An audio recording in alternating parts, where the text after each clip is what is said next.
Iran ইসরায়েলে পাল্টাপাল্টি হামলা অব্যাহত, কড়া প্রতিশোধের হুঁশিয়ারি খামেনির। তেহরানে শাসন ব্যবস্থা পরিবর্তনের ইঙ্গিত দিলেন ট্রাম্প।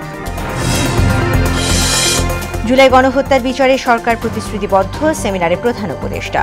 রাষ্ট্র সংস্কারের সুযোগ হাতছাড়া না করার প্রত্যয়। করোনায় দেশে আরও 5 মৃত্যু, নতুন শনাক্ত 36। কোভিড পরীক্ষার জন্য প্রতিদিনই ভিড় বাড়ছে ময়মনসিংহের হাসপাতালে। এবং দীর্ঘ অপেক্ষার পর মোংলা চট্টগ্রাম রুটে শুরু হলো কন্টেইনারবাহী জাহাজ চলাচল। নানা সংকট কাটার পাশাপাশি আমদানি রপ্তানিতে গতির সম্ভাবনা।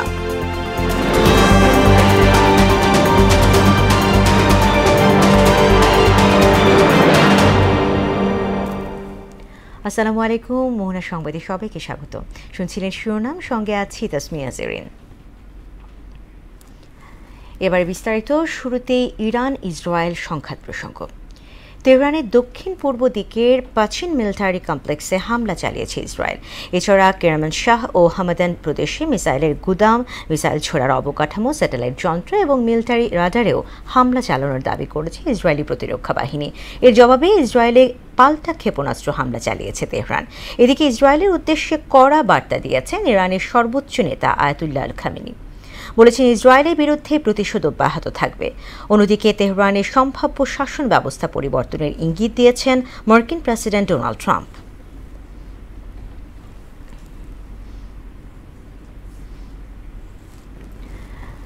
এদিকে ইরানের পারমাণবিক স্থাপনায় মার্কিন হামলার তীব্র নিন্দা জানিয়েছে চীন, রাশিয়া সহ আরব রাষ্ট্রগুলো।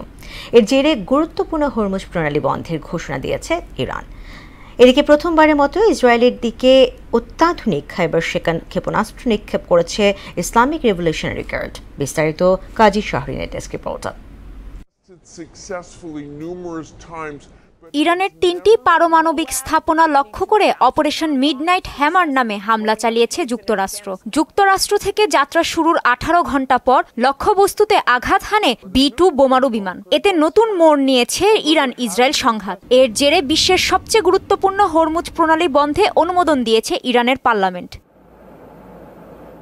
পারমাণবিক স্থাপনায় মার্কিন হামলার জবাব দেওয়ার অধিকার ইরানের আছে বলে মন্তব্য করেছেন পররাষ্ট্রমন্ত্রী আব্বাস আরাকচি। পাল্টা জবাবে যুক্তরাষ্ট্রের বিরুদ্ধে প্রতিশোধ নেওয়া তেহরানের সবচেয়ে বড় ভুল হবে বলে হুঁশিয়ারি দিয়েছেন মার্কিন পররাষ্ট্রমন্ত্রী মার্কো রুবিও। এদিকে মার্কিন হামলার পর ইসরায়েলে প্রথমবারের মতো অত্যাধুনিক খাইবার শেখান ক্ষেপণাস্ত্র নিক্ষেপ করেছে তেহরান। ইসরায়েলি গণমাধ্যমের বরাত দিয়ে তাসনিম নিউজ এজেন্সি জানিয়েছে, রোববার হাইফা এবং তেল আবিবের বিভিন্ন লক্ষ্যবস্তুতে 30টি ক্ষেপণাস্ত্র নিক্ষেপ করেছে ইরান। অন্যদিকে ইরানে মার্কিন হামলার তীব্র নিন্দা জানিয়েছে চীন। একে দায়িত্বজ্ঞানহীন ও আন্তর্জাতিক আইনের চরম লঙ্ঘন বলে অভিহিত করেছে মস্কো। এছাড়া গভীর উদ্বেগ প্রকাশ করেছে সৌদি আরব ও ওমান। কাজী শাহরিন, মোহনা সংবাদ। জুলাই গণহত্যার বিচারের জন্য জাতীয় ঐক্যবদ্ধ বলে প্রধান উপদেষ্টা অধ্যাপক মোহাম্মদ ইউনূস বলেছেন। বিকেলে রাজধানীর একটি হোটেলে বিচার বিভাগীয় স্বাধীনতা এবং দক্ষতা শীর্ষক সেমিনারে আন্তর্জাতিক অপরাধ ট্রাইব্যুনালে নিরপেক্ষভাবে দায়িত্ব পালন করছে বলেও জানান প্রধান উপদেষ্টা। এ সময় রাষ্ট্র সংস্কারের সুযোগ হাতছাড়া না করার প্রত্যয় জানান তিনি। সুরাইয়া মুনির রিপোর্ট। হোটেল ইন্টারকন্টিনেন্টালে জাতীয় বিচার বিভাগীয় স্বাধীনতা ও দক্ষতা শীর্ষক সেমিনারে প্রধান অতিথির বক্তব্য দেন প্রধান উপদেষ্টা অধ্যাপক মোহাম্মদ ইউনূস। স্বাধীনতা 54 বছরে অসম্পূর্ণ সংস্কার সম্পন্ন করাই অন্তর্বর্তী সরকারের মূল লক্ষ্য বলে জানান তিনি। বলেন, এই সংস্কারের সুযোগ এনে দিয়েছে জুলাই গণ অভ্যুত্থান। We want to redress the past anarchies, maladministration, despotism and authoritarianism, and to set the country on a path of good governance and rule of law. Such movements are not engineered. They are the product of organic popular urge. মানবতা বিরোধী অপরাধের বিচারে আন্তর্জাতিক অপরাধ tribunal সম্পূর্ণ নিরপেক্ষভাবে দায়িত্ব পালন করছে বলেও জানান প্রধান উপদেষ্টা।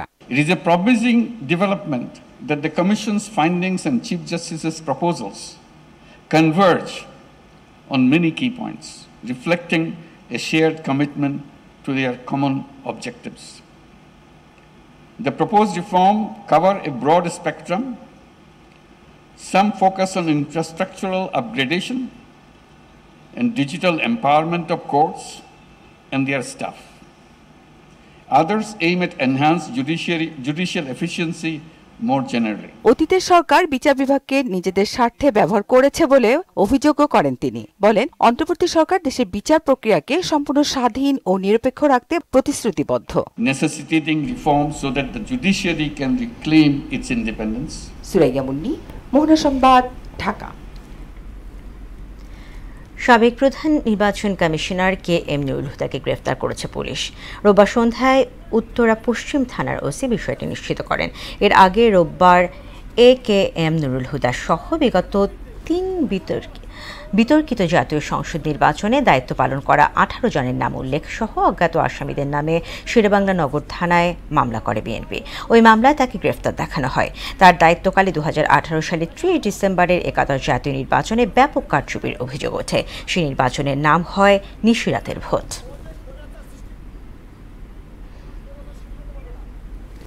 গত 24 ঘন্টায় করোনা ভাইরাসে মারা গেছেন 5 জন ও নতুন করে শনাক্ত হয়েছেন 36 জন। স্বাস্থ্য অধিদপ্তরের হেলথ ইমার্জেন্সি অপারেশন সেন্টার ও কন্ট্রোল রুম থেকে পাঠানো এক প্রেস বিজ্ঞপ্তিতে এ তথ্য জানানো হয়। এতে বলা হয় 24 ঘন্টায় 621 জনের নমুনা পরীক্ষা করা হয়। এতে শনাক্তের হার 5.80%। করোনায় চলতি বছরে 16 জনের মৃত্যু হয়েছে এবং শনাক্ত হয়েছে 433 জন। দর্শক, করোনা ও ডেঙ্গু পরিস্থিতি জানাতে রাজশাহী থেকে আমাদের সাথে যোগ দিচ্ছেন সহকর্মী মেহেদি হাসান শ্যামল। শ্যামল, করোনা এবং ডেঙ্গু পরিস্থিতির সবশেষ কি তথ্য আছে আপনার কাছে, আমাদেরকে জানাবেন।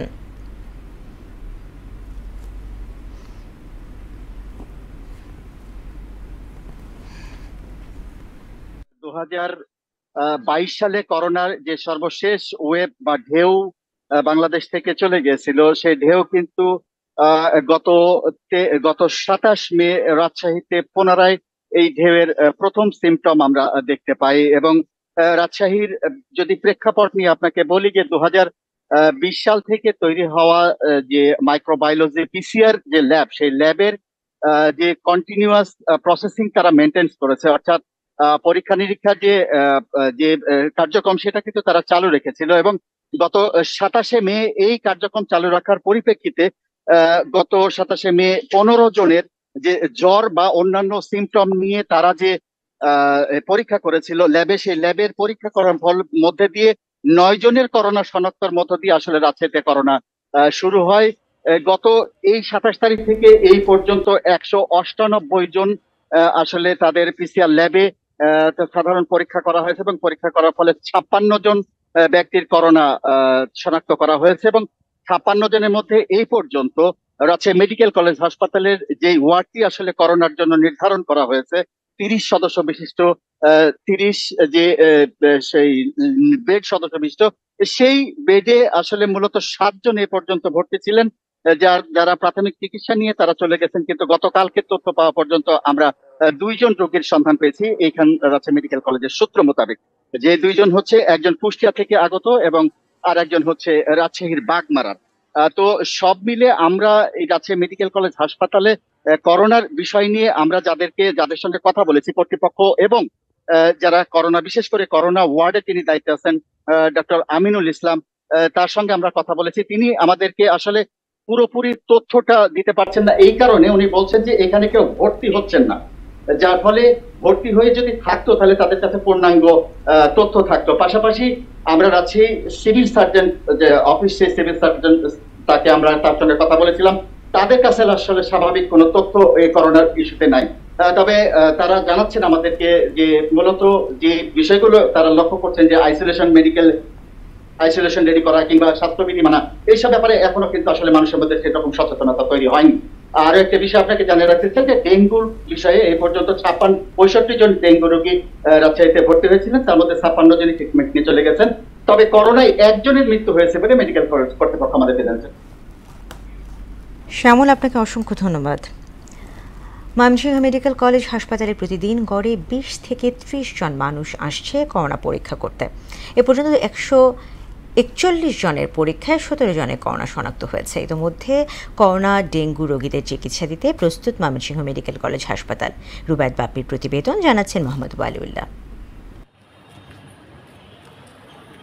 ময়মনসিংহ মেডিকেল কলেজ হাসপাতালে ইতোমধ্যে 141 জনের করোনা পরীক্ষায় আক্রান্ত হয়েছেন 17 জন। তাদের মধ্যে হাসপাতালে ভর্তি আছেন 2 জন রোগী। আর ডেঙ্গুর প্রকোপ এখনও বাড়েনি। করোনা রোগীদের আলাদা চিকিৎসা দিতে নতুন ভবনের 8 তলায় প্রস্তুত করা হয়েছে করোনা ওয়ার্ড ও আইসোলেশন ইউনিট। আর ডেঙ্গু ওয়ার্ড চালুর বিষয়েও প্রস্তুতি রেখেছেন হাসপাতাল কর্তৃপক্ষ। প্রতিদিনই করোনা পরীক্ষা করতে 20 থেকে 30 জন রোগী আসছেন এই হাসপাতালে। করোনা টেস্ট করতে আসছিলাম, করোনা টেস্ট করাইলাম। প্রতিদিন এভারেজে 20 থেকে 30 জনের মতো আসতেছে। আমাদের অ্যান্টিজেনও চালু আছে, আরটিপিসিআরও চলমান। তাতে আমাদের অ্যান্টিজেন তো আমরা ইনস্ট্যান্ট পরীক্ষা করেই রিপোর্ট দেওয়া হয় 1 ঘন্টার মধ্যে। করোনা রোগীদের চিকিৎসা দিতে প্রস্তুত বলে জানালেন হাসপাতালের সিনিয়র স্টাফ নার্স মিহিরা সুলতানা। আমাদের কোভিড ইন্টেনসিভ কেয়ারও আছে, কোভিড আইসোলেশন ওয়ার্ডও আছে। আমরা মোটামুটি প্রিপেয়ার আছি কোভিড পেশেন্টদের সেবা দেওয়ার জন্য। করোনা ও ডেঙ্গু চিকিৎসার জন্য সব ধরনের প্রস্তুতি নেওয়া হয়েছে বলে জানালেন এই মেডিসিন কনসালটেন্ট। সচেতন থাকতে দিলেন বিভিন্ন পরামর্শ। আমাদের কোভিড এইবার যখন 1-2টা করে বাড়তেছিল, বিভিন্ন জায়গায় আমরা খবর পাচ্ছিলাম, তো তারপরেই আমরা এখানে প্রস্তুতি নেওয়া শুরু করি। পাবলিক প্লেসে আপনাকে অবশ্যই মাস্ক ব্যবহার করতে হবে। আমাদের যে হাত আছে এগুলা নাকে চোখে এগুলা না দেওয়ার চেষ্টা করতে হবে, দেওয়া যাবে না। এবং যে প্রয়োজন মতো হ্যান্ড স্যানিটাইজার ইউজ করতে হবে। এবং যে কোনো কাজের শেষে আমাদের যে সাবান দিয়ে পরিষ্কার করে হাত ধৌত করতে হবে। যে ডেঙ্গু রোগীগুলো আসতেছে এগুলো আলাদা আলাদা ওয়ার্ডেই চিকিৎসা পাচ্ছে। যদি ডেঙ্গু রোগীর সংখ্যা আরো বাড়ে তখন আমরা তাদেরকে এক ওয়ার্ডে নিয়ে এসে এক ছাতার নিচে চিকিৎসা দেব। মহামারী আকার রোধে ডেঙ্গু ও করোনা থেকে বাঁচতে সবাইকে আরো সতর্ক হওয়ার আহ্বান জানিয়েছেন চিকিৎসকরা। মোহাম্মদ ওয়ালিউল্লাহ, মোহনা সংবাদ। ৭৫ বছর পর প্রথমবারের মতো চালু হলো মোংলা চট্টগ্রাম অভ্যন্তরীণ রুটে কন্টেইনার বাহী জাহাজ চলাচল। এতে 2 সমুদ্র বন্দরে কন্টেইনার জট এবং সংকট কাটার পাশাপাশি বাড়বে আমদানি রপ্তানি কার্যক্রম। সবুজ হাওলাদারের প্রতিবেদন, জানাচ্ছেন আফরিন পপি। মোংলা চট্টগ্রাম সমুদ্র বন্দরে ৭৫ বছর পর 2টি এজেন্টের মাধ্যমে চালু হলো অভ্যন্তরীণ রুটে কন্টেইনার বাহী জাহাজ চলাচল। এতে এই 2 সমুদ্র বন্দরে কন্টেইনার সংকট এবং কন্টেইনার জট কমে যাবে। এই উদ্যোগের ফলে 2 বন্দরের কন্টেইনার আদান প্রদান সহজ হবে বলে মনে করেন মোংলা বন্দরের ট্রাফিক বিভাগ। মোংলা বন্দর এবং চট্টগ্রাম বন্দরের ভিতরে খালি কন্টেইনারের যে পারস্পরিক আদান প্রদান এইটা সহজ হয়। এই সহজ হলে যে যারা শিপার বাংলাদেশের এক্সপোর্টারদের সুবিধা হয়। এক্সপোর্টাররা চট্টগ্রাম বন্দর কোনো একটা দেশের শিপিং কন্টেইনার হয়তো মোংলা বন্দরে আছে, চট্টগ্রাম বন্দরে নাই, সেটা এখান থেকে সে সহজে পরিবহন করে নিয়ে সে বাংলাদেশ থেকে রপ্তানি কার্যক্রম চালাইতে পারে। কন্টেইনার বাহী জাহাজ চলাচল শুরু হওয়ায় দেশের 2 বন্দরের সমুদ্র বাণিজ্যের ক্ষেত্রে নবদিগন্তের সূচনা হবে বললেন মোংলা বন্দরের উপপরিচালক। যে অভ্যন্তরীণ সমুদ্র বাণিজ্যের ক্ষেত্রে একটি নবদিগন্তের সূচনা হবে। এর ফলে মোংলা বন্দরে যে জাহাজ আগমন কমে গেছে সেগুলো ধীরে ধীরে বৃদ্ধি পাবে। পাশাপাশি আমাদের এই দক্ষিণ অঞ্চলের যে পাটজাত পণ্য, পাশাপাশি মাছ, চিংড়ি, এইগুলো কিন্তু আমদানি রপ্তানি কিন্তু বৃদ্ধি পাবে। কন্টেইনার বাহী জাহাজ চলাচলের কারণে দ্রব্যমূল্যের দাম কমবে। এছাড়া ছোট ছোট ব্যবসায়ীদের জন্য এলসিএল কন্টেইনার আনার কথা জানান মোংলা C&F এজেন্ট অ্যাসোসিয়েশনের সভাপতি। ছোট ছোট ইম্পোর্টাররা 10 লাখ, 20 লাখ, 30 লাখ টাকা ইম্পোর্ট করে এই এক কন্টেনারে এলসিএল হিসেবে মাল, লেস কন্টেনার লোড, এগুলো আনতে পারে। আনলে এখানে অর্থনৈতিক গতিশীলতা বাড়বে। ক্ষুদ্র ব্যবসায়ীরা দক্ষিণ পশ্চিম অঞ্চলের খুলনা একটা শিল্প অঞ্চলের জনগণ অর্থনৈতিকভাবে তাদের উন্নতি হবে। এরই মধ্যে অভ্যন্তরীণ রুটে 2 দফায় 200 টিউস কন্টেইনার বহন করা হয়েছে। আফরিন পপি, মোহনা সংবাদ।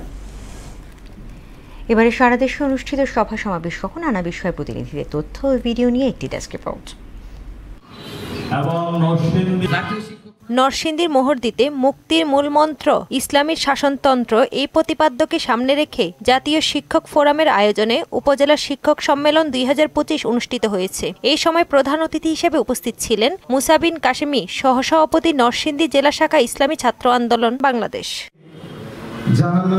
বিপ্লবী সরকারের প্রতিশ্রুতি অনুযায়ী জুলাই ঘোষণাপত্র ও জুলাই সনদের দাবিতে ঝিনাইদহে সংবাদ সম্মেলন করা হয়েছে। ঝিনাইদহ প্রেস ক্লাব মিলনায়তনে জুলাই যোদ্ধা সংসদ জেলা শাখার আয়োজনে এই সংবাদ সম্মেলনের আয়োজন করা হয়। দেশি ফল বেশি খাই, আসুন ফলের গাছ লাগাই, এই প্রতিপাদ্যকে ধারণ করে কিশোরগঞ্জের ভৈরবে 3 দিনব্যাপী জাতীয় ফল মেলা উদ্বোধন করা হয়েছে। উপজেলা কৃষি সম্প্রসারণ অধিদপ্তরের আয়োজনে উপজেলা পরিষদ চত্বরে মেলার উদ্বোধন করেন ইউএনও শবনম শারমিন। পার্বত্য চট্টগ্রামে ইক্ষু চাষ ও গুড় উৎপাদনে নতুন সম্ভাবনা শীর্ষক খাগড়াছড়িতে অনুষ্ঠিত হলো দিনব্যাপী সেমিনার। এই সময় উপস্থিত ছিলেন জেলা প্রশাসক ফেরদৌসী বেগম। উৎসাহ উদ্দীপনার মধ্য দিয়ে ফরিদপুরের সালথা উপজেলা বিএনপির কর্মী সম্মেলন অনুষ্ঠিত হয়েছে। উপজেলা মাল্টিপারপাস অডিটোরিয়ামে এই সম্মেলন অনুষ্ঠিত হয়। নারায়ণগঞ্জের চাষারায় শামীম হত্যা মামলা তুলে নিতে বাদী স্ত্রীকে আসামির হুমকির প্রতিবাদে সংবাদ সম্মেলন করেছে ভুক্তভোগী পরিবার। নারায়ণগঞ্জ সিটি প্রেস ক্লাবে এই সংবাদ সম্মেলন করা হয়। ব্রাহ্মণবাড়িয়ার সরাইলে উন্নত জাতের ঘাস চাষ কৌশল সংরক্ষণ প্রযুক্তি এবং খাদ্য ব্যবস্থাপনা বিষয়ক উপজেলা প্রাণী সম্পদ দপ্তর ও ভেটেরিনারি হাসপাতালের আয়োজনে 2 দিনব্যাপী খামারি প্রশিক্ষণ অনুষ্ঠিত হয়েছে। জয়পুরহাটের পাঁচবিবি দরঞ্জি ইউনিয়নে পূর্ব রতনপুর ওয়াক্তিওয়া জামে মসজিদে ভিত্তিপ্রস্তর স্থাপনের উদ্বোধন করেন হেজবুল্লাহ এতিমখানার পরিচালক মাওলানা আতাউর রহমান সহ এলাকার ধর্মপ্রাণ মুসল্লিগণ। ভোলার চরফেশনে জনতা বাজার শহীদ জিয়াউর রহমান ডিগ্রি কলেজের এইচএসসি শিক্ষার্থীদের দোয়া ও সংবর্ধনা অনুষ্ঠিত হয়েছে। এই সময় প্রধান অতিথি হিসেবে উপস্থিত ছিলেন ভোলা 4 আসনের সাবেক সংসদ সদস্য নাজিমউদ্দিন আলম।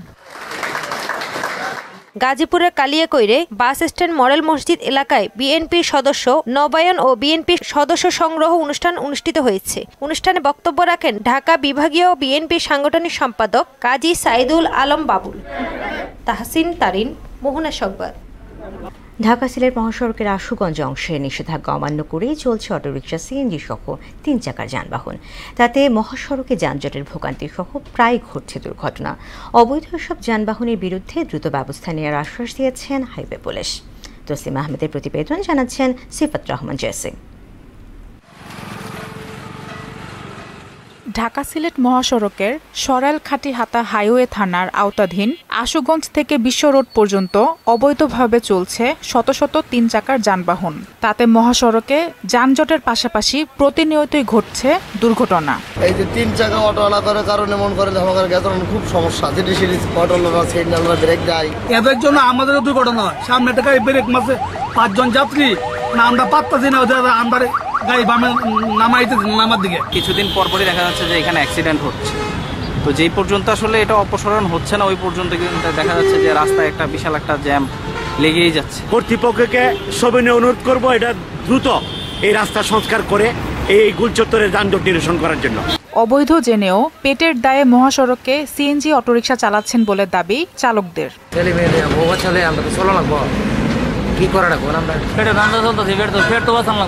নিষিদ্ধ এসব যানবাহনের বিরুদ্ধে ব্যবস্থা নিতে কাজ করছে হাইওয়ে পুলিশ।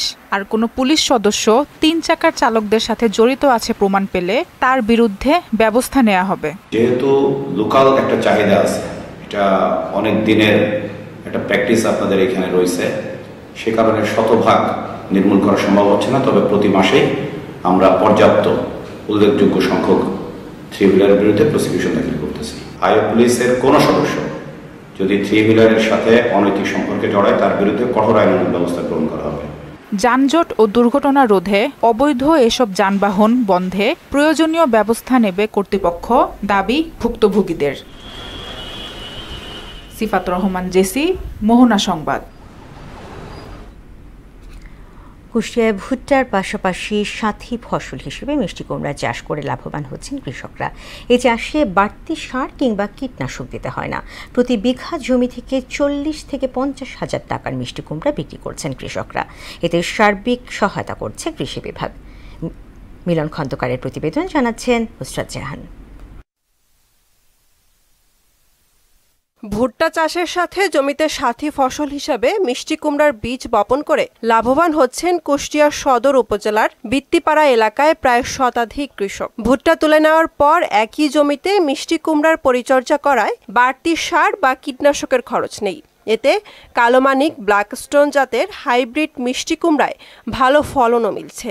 স্বল্প খরচে মিষ্টি কুমড়ার চাষে লাভ হওয়ায় খুশি স্থানীয় কৃষকরা। ভুট্টা যে সার সেচ যেটা দিয়ে ওটাতেই মিষ্টি কুমড়ো হয়ে যায়। 2 মাস পরেই থাকে, তার মাধ্যমে যদি এই কৃষকরা আলাদা একটা বাড়তি যে ইনকামটা আসছে, এটা একটা অবশ্যই ভালো দিক। আগে দেখা যাচ্ছে কিছু কিছু লোক করতো, ওইটা দেখা দেখে আমরা এখন সবাই করি। তো ভাঙার পরে বইটা এভাবে পড়ে থাকে, আমরা ফেলে না ধুয়ে এটা আমরা কুমড়ো লাগিয়ে এভাবে থুয়ে দিলে একাই হয়ে যাবে। ভুট্টার পরে পড়ে থাকতে এই জমিতে, এই জন্য মনে করেন এই শুধু বীজ খরচ, সার লাগবে না, ওষুধ লাগবে না, এই ফাঁদের ব্যবস্থা করা হয়েছে। বিঘা প্রতি 40-50 হাজার টাকা একদম ফ্রি ভাবে হয়।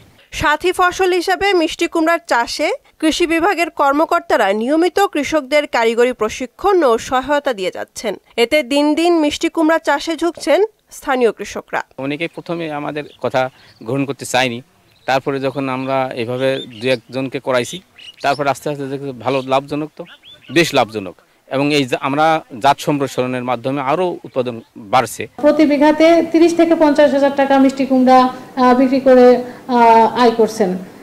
আমরা বিভিন্ন জাতের মিষ্টি কুমড়ার চাষ এখানে হয়েছে, যেমন হচ্ছে ব্ল্যাক স্টোন, কালোমানিক। এলাকায় প্রায় 700 বিঘা জমিতে সাথী ফসল হিসাবে মিষ্টি কুমড়া চাষ করা হয়েছে। বুশরাত জাহান, মোহনা সংবাদ। দর্শক, এ পর্যায়ে জানিয়ে দিচ্ছি আজকে সংবাদপত্রের গুরুত্বপূর্ণ শিরোনামগুলো।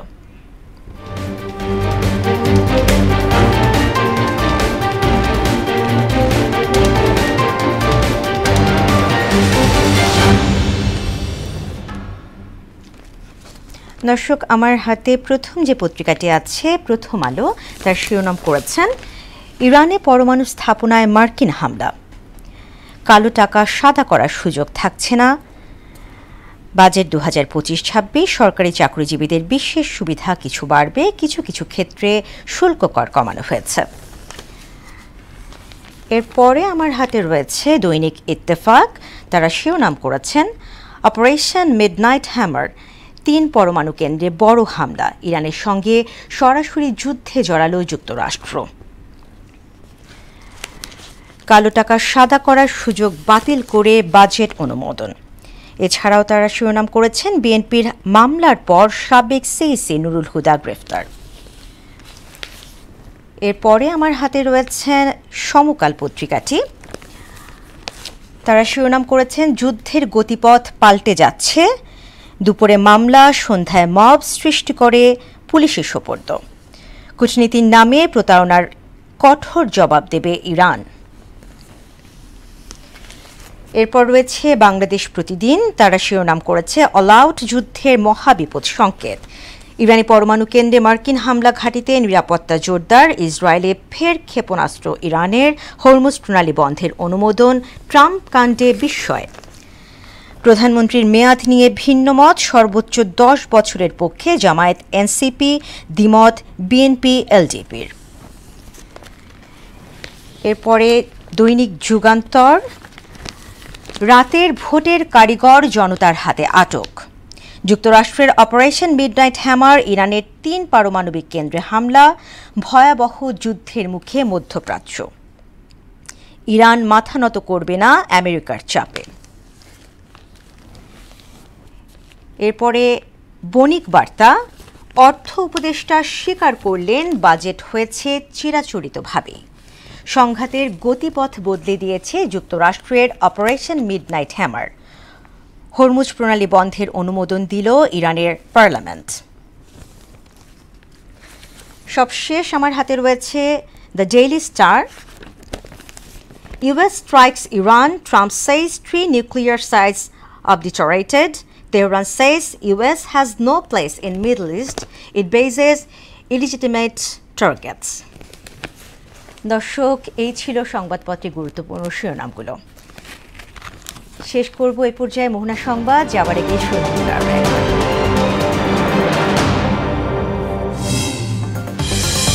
ইরান ইসরায়েলে পাল্টাপাল্টি হামলা অব্যাহত, কড়া প্রতিশোধের হুঁশিয়ারি খামেনির, তেহরানের শাসন ব্যবস্থা পরিবর্তনের ইঙ্গিত দিলেন ট্রাম্প। জুলাই গণহত্যার বিচারে সরকার প্রতিশ্রুতিবদ্ধ, সেমিনারে প্রধান উপদেষ্টা রাষ্ট্র সংস্কারের সুযোগ হাতছাড়া না করার প্রত্যয়। করোনায় দেশে আরও 5 মৃত্যু, নতুন শনাক্ত 36। কোভিড পরীক্ষার জন্য প্রতিদিনই বাড়ছে ময়মনসিংহের হাসপাতালে ভিড়। এবং দীর্ঘ অপেক্ষার পর মোংলা চট্টগ্রাম রুটে শুরু হলো কন্টেইনারবাহী জাহাজ চলাচল। নানা সংকট কাটার পাশাপাশি আমদানি রপ্তানিতে গতির সম্ভাবনা। দর্শক, এই ছিল মোহনা সংবাদে। পরবর্তী সংবাদ দুপুর 1টায়। এর আগে দুপুর 12টায় দেখবেন সংবাদ এক নজরে। এছাড়া মোহনার সবশেষ খবর জানতে ভিজিট করুন www.mohana.tv। সংবাদ দেখতে পারেন আমাদের ফেসবুক পেজ ও ইউটিউবেও। এতক্ষণ সঙ্গে থাকার জন্য ধন্যবাদ।